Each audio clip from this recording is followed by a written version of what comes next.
বহাৰ পিছত আপোনালোকক মই জনাব পাৰিম যে আমি কেতিয়া পোষ্ট গ্ৰেজুৱেট টিচাৰৰ পৰীক্ষাৰ ফলাফল দিব পাৰিম।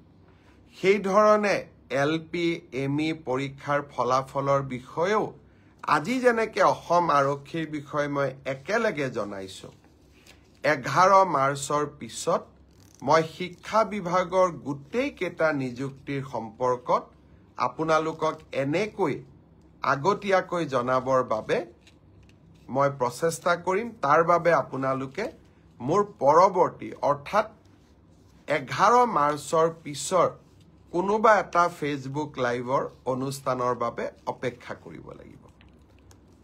পুনৰ এবাৰ বহাৰ পিছত আপোনালোকক মই জনাব পাৰিম যে আমি কেতিয়া পোষ্ট গ্ৰেজুৱেট টিচাৰৰ পৰীক্ষাৰ ফলাফল দিব পাৰিম।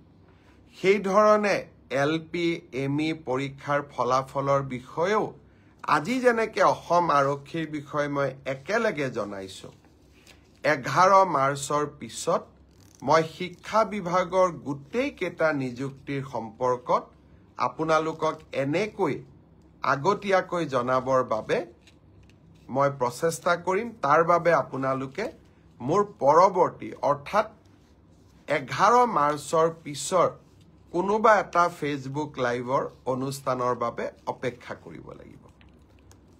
পুনৰ এবাৰ বহাৰ পিছত আপোনালোকক মই জনাব পাৰিম যে আমি কেতিয়া পোষ্ট গ্ৰেজুৱেট টিচাৰৰ পৰীক্ষাৰ ফলাফল দিব পাৰিম।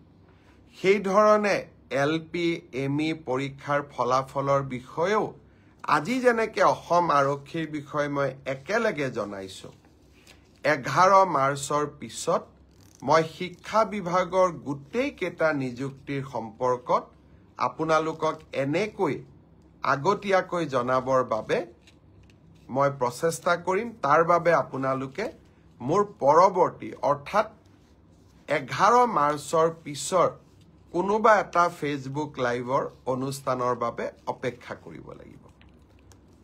পুনৰ এবাৰ